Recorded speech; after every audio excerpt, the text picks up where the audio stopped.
Welcome back to the Frith Podcast. I'm your host, Eric. And I'm co-host Scott. And today we'll be going over chapters 46 through 50 of Master Arcanist. We're almost to the end. It's building. The roller coaster is rising. We are almost there. Alright, before we get into today's chapters, please also remind everybody if you'd like to comment, share, subscribe, all that fun stuff. Also, July 19th is the deadline for the DragonCon nomination, so please make sure you go and vote and nominate Shammy. We want her to go all the way this year at DragonCon and win it. And with that, we're going to get into today's chapters, starting with chapter 46. Creating a pathway. Volke starts to carve the steps out of the canyon, making it so that the Typhon Beast will be able to get out of the gorge once he emerges from the chamber or from the lair.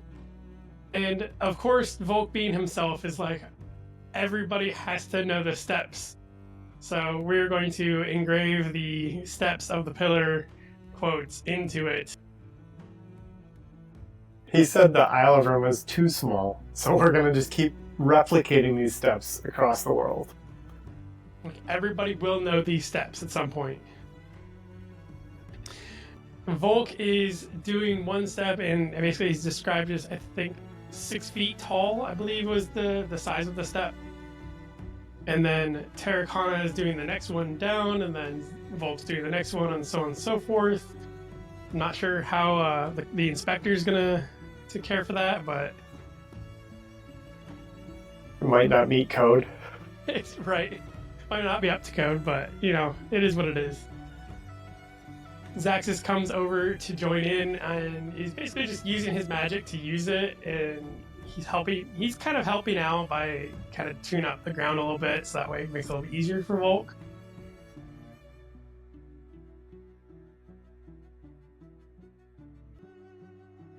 Hold the light. I really just need you to hold the light right there, so that way I can get it done. I appreciate you wanting to help, but this is kind of where Zaxis snaps and was very vehement about hating to be, I guess, second best to Volke. And he hates that. And he even asked to have Fane swear fealty to him. Fane said, nah, you good, bro. Like, I want to make fun of him because he asked Fane, of all people, and I'm not trying to diss Fane at all, but like he wants a follower himself. Yes, and Fane has made it very clear from pretty much the get-go that Volke is the only one he trusts. So it's like Volke and Moonbeam. Exactly. Again, I understand Zaxis having like a little bit of a personality. An emotional crisis? Identity crisis? I don't know if that's Identity the crisis, right... Thank you. He's having an identity crisis right now. Wraith and Bjorn are chilling at the top of the gorge, and they're like a little pack, you know? It's so cute. They're just laying together, just two pups. You're right. I can totally see the both of them wagging their tails, like super happy, and like if only the tracker creature was able to go and hang out too, that way they could have their own pack. Now, one of the biggest things I feel like Volke is doing is trying to keep Zaxis stable. Mentally, mostly. I think Zaxis just put so much of his identity into, like, I'm a Phoenix Arcanist, that not having it, even though he now has this, like, greater title of, like, the Hunter, it doesn't matter, like, he's not the Phoenix Arcanist, and he doesn't know what to do with himself, because that was his whole identity. Well, I wonder how long he'd been training with Schoolmaster Timms on the Isle of Roma to become the Phoenix Arcanist. So yeah, this was in Doctrine since he was, probably born, pretty much. Exactly. So it's definitely one of those, you can feel for him, but like you're elevated, and I hate to really use that term, but you know, you're being elevated to being the Hunter. Like, how freaking awesome of a title is that? Better than So, the monster, which is like some of the other ones that are out there. Like I definitely take the hunter. The hunter and warlord are absolutely. two of the better ones. The Falcon. How freaking badass is that? Yeah, these are some cool titles. Right. Now, Volk is talking about his favorite step. Because Zaxis asks, and Volk's is conviction without it, virtues are just words. And he asks Zaxis what his favorite step is. And I didn't write it down, but it was a very smart ass answer that he gave Volk to begin with. He just loves messing with Volk. He knows Volk knows it offhand, and he's like, oh, I'm just gonna mess with you. Like, secretly play, like, this pillar step's my favorite. Especially because it's the pillar steps. Volk's finally like, okay, I need you to stop messing with me. Like, what is legitimately your favorite one? Like, which one resonates with you the most? And his is fortitude. Without it, we allow pain to dictate our lives. And that's very fitting for Zaxis. I definitely agree with him on his choice. Yeah, especially where he is right now, it resonates. That brings us to chapter 47, the 38th Stratagem.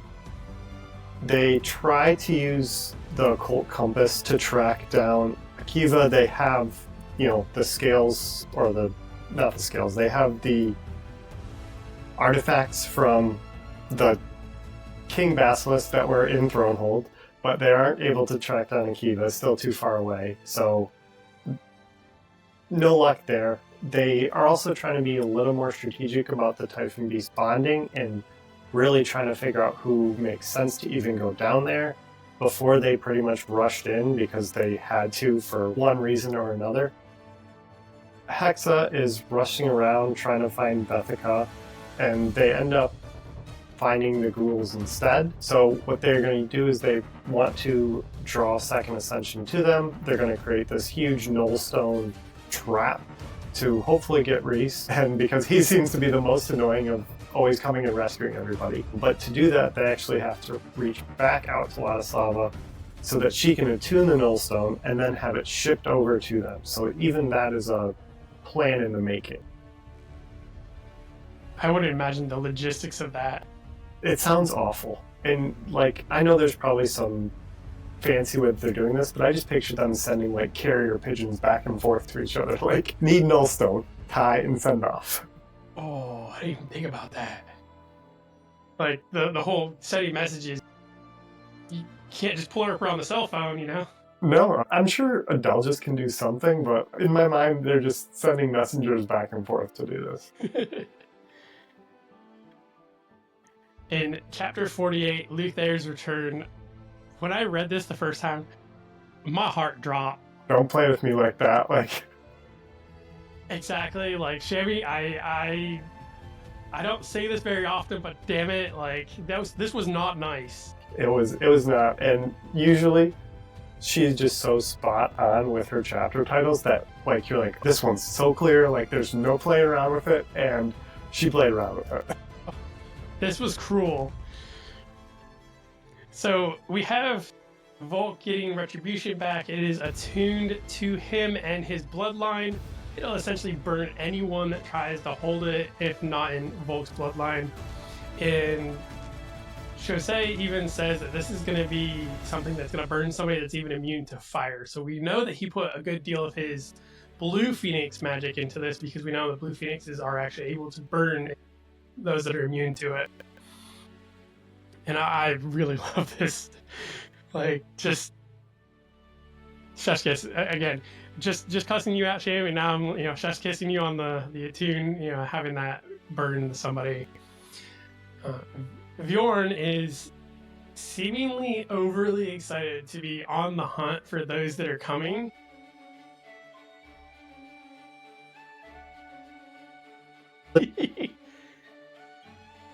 Right, and his Arcanist is the hunter, so it makes sense. It's like almost talking to a bunch of Marines that are getting ready to deploy, and you're just like, are you psychotic? You shouldn't enjoy the thought of doing that as much as you sound like you are. But, that's spread different. right. Ilya is making leaps and bounds on her teleporting abilities. 100% intended.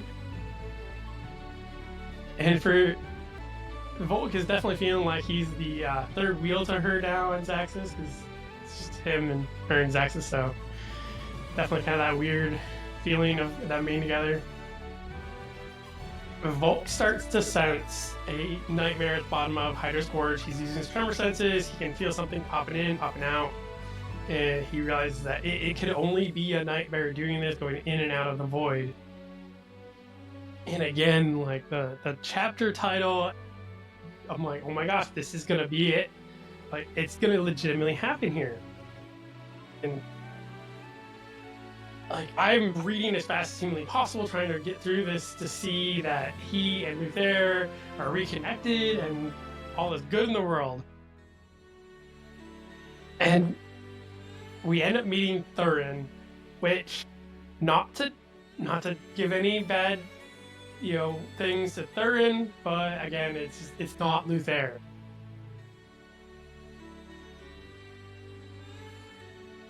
We find out that Thurin has been trapped in the gorge for a very long time because he has not been able to have the ability to get out of the gorge. He's just not strong enough since he's not bonded. And that he was born from his wife killing him, just kind of like yeeting him off the ledge of the gorge. Probably landed in some potions too, like everything else that gets thrown down there. Good thing he didn't, yeah, exactly. Good thing the potion didn't land on him. We also, because we know that nightmares are named by an anagram of their person they were killed from, or were in previous life, he was King Nurith. And this dude is fairly cool. He's got all these cool raven feathers, a part of his armor set as a nightmare. And I will just say that we need to remember that Thurin exists and that Shammy uses words to mean things. Hint, hint, wink, wink, stomp your foot. This is on the test later. Maybe not in this series, but later on in other books. So very thankfully, Volke made steps for Thurin to be able to climb up and get out as well. And Thurin said that he survived for quite a long time down there by basically staying away and avoiding all of the corruption that is and was the plague. Other things that would not be available, so he actually could have survived, fortunately or unfortunately, for centuries down there.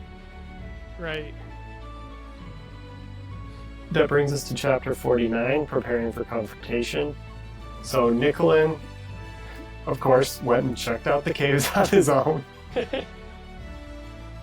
They pretty much told him, don't go down there, and he's like, so I went down there. It did the thing.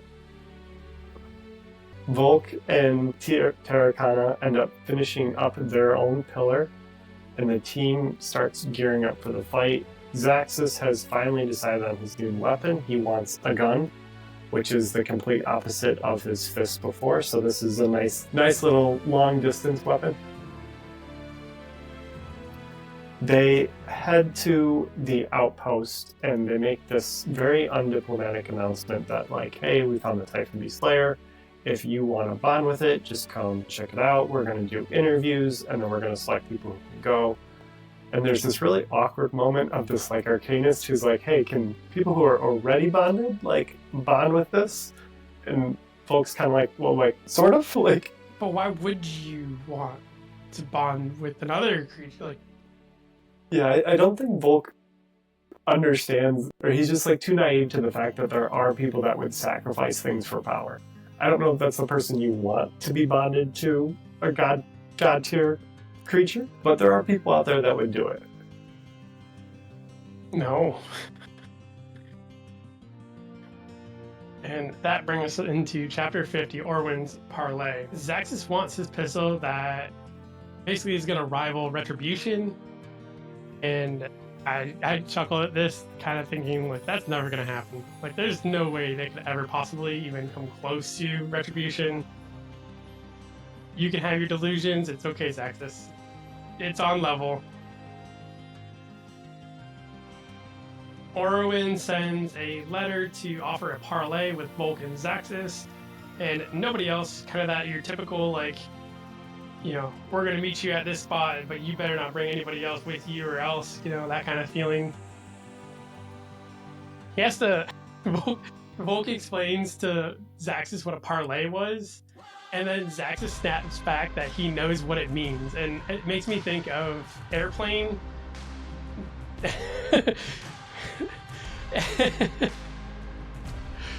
It's a place where you go get sick, whatever, but it's not important right now.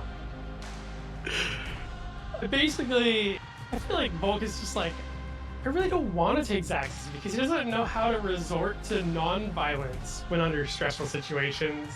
And this is kind of what we're trying to avoid happening, is violence. If we could settle this without it, it would be great, and all the power to you. We get to our meeting, and we find out Orwin is a child of Luvi. Not anything super noteworthy, but to remember that TK, or Terracotta, was willing to bond with her.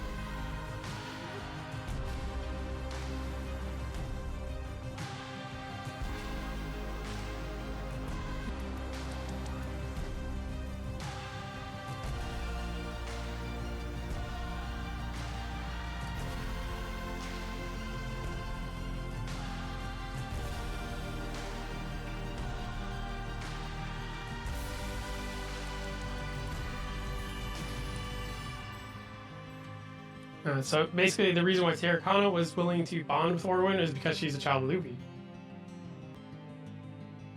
Akiva is definitely going to be happy to hear that the Kesric is still alive, the King Basilisk that we saw that got rebonded with the Lamplighters Guild Arcanist, or Master, Guildmaster. She does mention that, and I kind of feel like this is one of those, like, he gets a little bit of a point with her because of this. There's at least some understanding of, like, he's not a monster. Right, he didn't just wipe them back out. Like, he actually, like, we're gonna try to get them repopulated and find them legitimate, proper Arcanists to bond with. This is kind of where we find out the Autarch's plans, kind of what all, like, why the Autarch is so special. And that the Autarch has a golden Kirin. We knew that, but we didn't know what was so special about it, and that essentially the golden Kirin is able to bond with multiple creatures, not just one additional, but multiple of them. In that essentially only people that were bonded to Kirins were supposed to bond with the god creatures, because they wouldn't have had to kill their Arcanist in order to, or they wouldn't have to kill their creature in order to bond. Now, she also mentioned, because again we have the fancy golden one, that the golden Kirin only bonds with somebody destined for greatness. It doesn't say destined to bond with somebody with good intentions or for the greater good or any of that good, you know, that stuff. It literally just says for greatness. So you can go either direction with that one. Obviously, he doesn't seem like he's going for the good direction. She also states that he wants to end up killing the Apoc Dragon and being able to live forever with the God Arcane or God creatures, so that they can see the world with magic forever. And then, as Volke is basically like, yeah, no, that's never gonna happen. We're not gonna go on your side. Orwin throws the Deku Nut to blind them while she flies away into the desert. And again, as we mentioned earlier about titles, the Falcon is a freaking awesome title. Yeah, and the Sky Titan is one of the coolest creatures. And just the whole, like, you can't see me, like, I am the wind, but I have, like, 4 wings. I'm so cool. It's like how do you catch smoke? That's essentially what it is. How do you catch smoke? You know, like that one boy that had the one line in Harry Potter of like how it's like catching smoke with your bare hands. Like, good for you, kid. We also realize here that she is just following with blind devotion. She doesn't have any thoughts or is thinking for herself whatsoever. I think this is more based off of her upbringing than it is anything else. What do you think, Scott? I think so as well. She seems very naive, and I think rightfully so. Like, she describes the Kirin village as being kind of on its own and away from society. She doesn't seem to be really almost like comfortable around people. She's only ever been in small groups, so I don't think she understands how like a full society functions. She's just used to like her ideal state of like, I can help my 12-person village out. And I guess especially because they're told like only those that are, I guess similar to the Golden Kirin with destined for greatness. They're destined to be leaders, that kind of thing. Like, you don't question what the Kirin wants to do, or we know that the Kirin is going to choose who they're going to choose for a reason. One of those, I can understand how and why she's doing what she's doing without questioning. But I feel like there's some kind of morality that's got to be behind that to be like, yeah, she's towing a line, and I don't know that she's on the right side of it. Yeah. Well, with that, though, we're going to end this week's sections. So the Sky Titan, like we mentioned, is made of wind, so it has no real physical form. You can see it if there's kind of mist or some other dense fog around it. You know, it's a bird with 4 wings that aren't really attached to the torso. Its trial of worth: 1, you have to have the marble runestone, and then go to the Sky Titan's lair, which is on the peak of a mountain. And if you make it through the full mountain with all the treasures that are on it, then you will be able to bond with it. It is a god creature, so it is birthed as part of the turning of an age, and its creation, evocation, is celestial clouds, so thick and wondrous clouds. Think the big fluffy cumulonimbus clouds that are going around.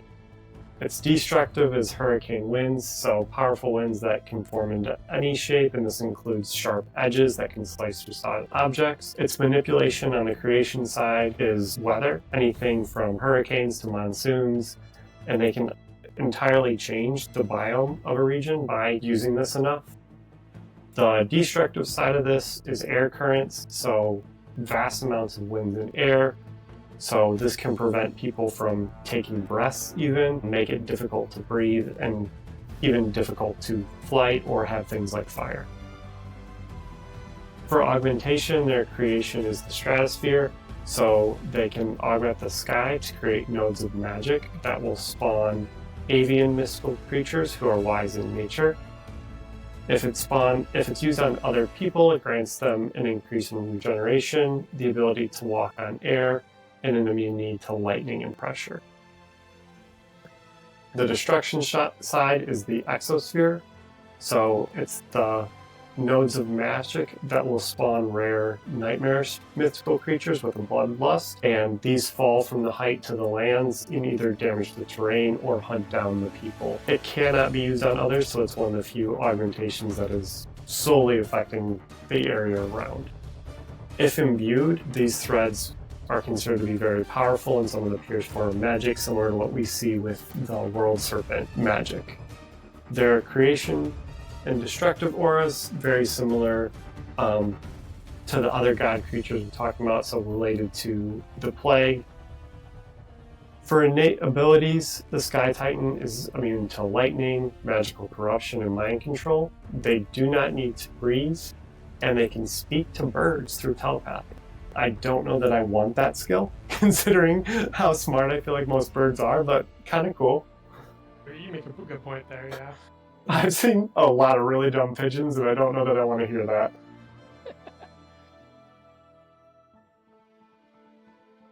Their true form type is Arcanist, so they have to kill at least one other god creature, and then be the last sole surviving god Arcanist. Their true form appearance, once this happens, so they remain invisible, and they're able to fly through mist clouds, become partially frozen. People will see a bird-shaped body the size of a small mountain. They now have 4 wings attached to their body for a total of 8 wings, and they do have a star-shaped crest above the head. They gain the true form power omnipresent, so They can dissipate into fine particles and spread their body across the world, seeing and hearing everything everywhere. The Sky Titan can then reform anywhere within a matter of seconds, so you pretty much gain teleportation with also being able to see and hear everything going on.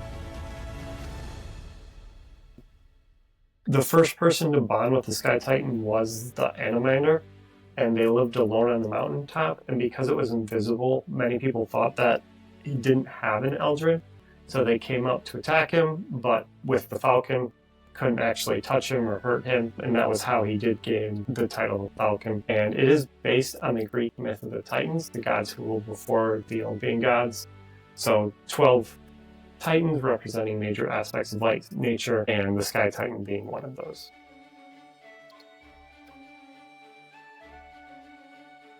And that's still pretty freaking awesome that they can just kind of appear anywhere. I know, it's so cool. All right, and with that ends this week's episode. Next week, we are going to do all 8 chapters that are remaining, so 51 through 58. Once we conclude Master Arcanist, we are going to take a quick dive into Arcanist Fables. I know we've talked about it several times. We're going to go into that real quick as our in-between book / interview thing. And before we get into Grandmaster Arcanist, and Shammy, we want you to know we want more. No matter what anybody else says, we want more Fables. Cough, cough, eventide. Cough, cough. Like, we want to know what her coat's made of, okay? Like, just the story behind the coat. Like, Story behind the coat. I want to see her on some adventures and just giving Zelfrey some major trash talk. yes. With Gilly, too. Like, With Gilly, the 3 of them. So, anyways. So, we want to see more. I promise. It'll be amazing, no matter what you write down. So, but with that, we will catch you guys next week in our final 8 chapters of Master Arcanist. Thank you guys so much.